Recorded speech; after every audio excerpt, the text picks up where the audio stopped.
The build is one area where I feel nothing has an edge over the OnePlus 11R. And let me tell you why.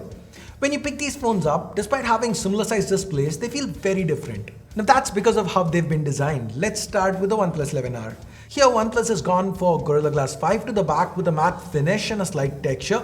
Even after months of use, I've almost never seen it pick up any fingerprints or smudges. That said, this area here and the sides, they are plastic and they do pick up their fair share of fingerprints and smudges. And to the front we have Asahi Dragon Trail glass for protection with the display curving at the edges. Now this curve, it does two things. First, it makes the phone feel narrower and hence easier to hold. And then given the back also happens to curve inwards, the 11R, it feels much slimmer in hand than it actually is. Now if I gave these two phones to someone and asked them which one's thicker, they'd probably say the Phone 2 and they'd most definitely be wrong. The Nothing Phone 2 is actually slimmer by 0.1 millimeters, but given it has a flat display and a back that isn't curved quite as much at the edges, it actually feels thicker. Now Nothing's gone for Gorilla Glass 5 to both the front and back. There's an aluminum frame to the sides, which definitely is an improvement over the 11R's plastic, and Nothing even offers an IP54 rating for splash resistance. The use of metal plus the very interesting glyph LED back means the Nothing Phone 2, it manages to stand out. It feels more premium. That said, the OnePlus 11R, it feels more practical, as in the back's fingerprint resistant and the curves mean it feels more comfortable in hand thanks to feeling slimmer, being narrower. It's even almost the same weight despite having a higher capacity battery. So here, if you value form over function, the Nothing Phone 2 is going to be better for you. But if you value comfort over looks, then it's gotta be the 11R. Guys, now before we move on to the next segment, my name is Ash, you're watching C4E Tech, and if you do end up finding this video useful, a like is something I'd greatly appreciate. Okay, display. There are similarities between both, there are also differences. Starting with the similarities, size 6.74 inches to 6.7 inches, both are AMOLED, 120Hz. The Nothing Phone 2 does have LTPO tech to allow for variable refresh. It is also the brighter of the two with a peak brightness of 1600 nits compared to 1450. That said, OnePlus does have a resolution advantage, 1.5K instead of Full HD+, meaning pixels are more densely packed here, so things appear crisper. So yeah, there are a few differences, a few nice to haves, but at the end of the day, I wouldn't call any of these deal breakers.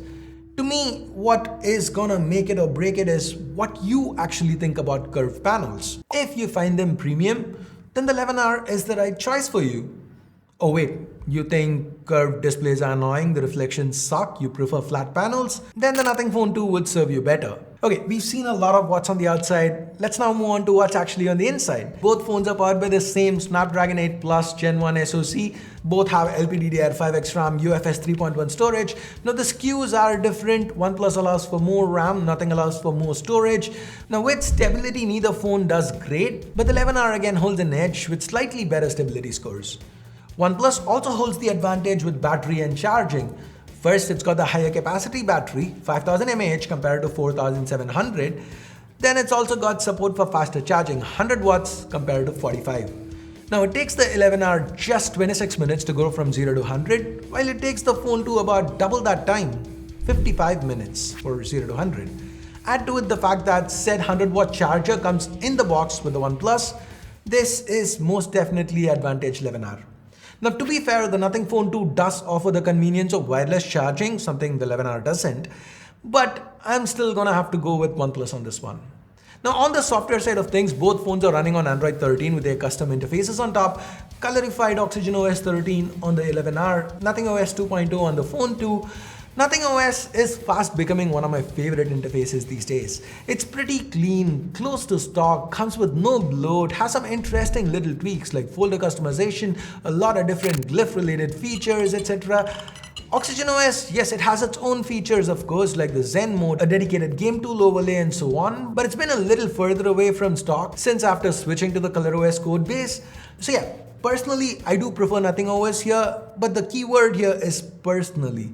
Because at the end of the day, between these two, with respect to software, that's going to boil down to personal preference. So what do you choose? What do you think is the better interface? Nothing OS 2.0? I wanted to say ColorOS. Oxygen OS 13? Let me know in the comments below. Also, both brands promise 3 years of Android version updates with 4 years of security patches, so there's no difference there either. Now, before we jump into optics, let's talk Sundries. With speakers, both phones support stereo speaker output. The phone 2 is louder, while the 11R does sound cleaner. I'm not sure if I can capture it accurately on video, but here, have a listen.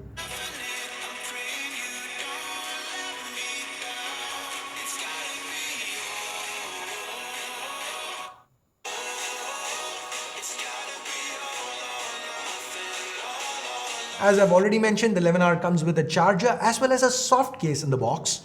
The phone 2 offers nothing. No pun intended. With the OnePlus 11R, we get the alert slider. Well, nothing has those unique glyph LEDs.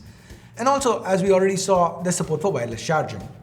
Alright, it's now time to talk optics. We have the same primary sensor on both phones, a 50 megapixel Sony IMX890 that's been paired with an f1.8 lens on the OnePlus 11R, a f1.9 lens on the Nothing Phone 2, both optically stabilized. Now under good light, of course, at this price point, they're both gonna do well. When we look at differences, I'd have to say Nothing has warmer tones, and the results, they did look a little too contrasty for my liking. And when I zoomed in and looked closer, I was actually surprised to see in some instances the 11R retained a little bit more detail, like see here. Also surprising was OnePlus having an edge with dynamic range. Like in this case, look at the plant stem, or in this shot, just look at that car. The 11R has handled shadows better whilst retaining a similar amount of detail in the highlights. Under low light, OnePlus continued to impress. Images were cleaner. Just see the difference in noise levels in this set of images. The 11R also managed to retain more detail. Here, just look at the top of the mosque. This, again, was advantage OnePlus. With video, both phones top out at 4K 60, they are equally stable, but yet again, I feel OnePlus has a slight dynamic range advantage. For secondary cameras, Nothing's gone with yet another 50 megapixel shooter, while OnePlus, they've gone with an 8 megapixel ultra wide. And you'd think that would mean an auto victory for Nothing.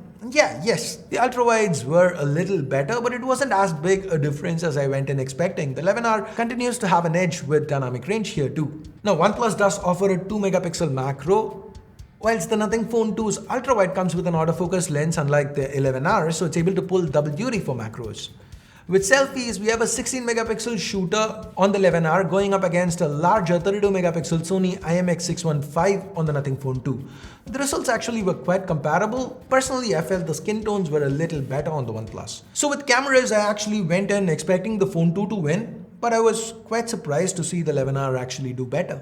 So now overall, between these two phones, it seems clear that the OnePlus 11R is the better option, especially when you take price into account. Like I said in my unboxing, I feel the Nothing Phone 2 would have greatly benefited by being priced, say 10% lesser at the very least. It's not a bad phone or anything. In fact, I'd say it's a very good phone, one that manages to stand out with its unique design, but it's also one that happens to charge you a pretty penny, a premium for that uniqueness. So if you are someone who sees value in the glyphs, the attention to detail shown in Nothing OS, if you enjoy the convenience of wireless charging and don't mind paying more for all this, you could still pick up a Nothing Phone 2. I'm sure you'd end up happy with it. But for the vast majority, the OnePlus 11R, it's the better value phone. It's overall the better choice at this price point. And that is my conclusion. Thanks for watching. Have a great day. Bye-bye.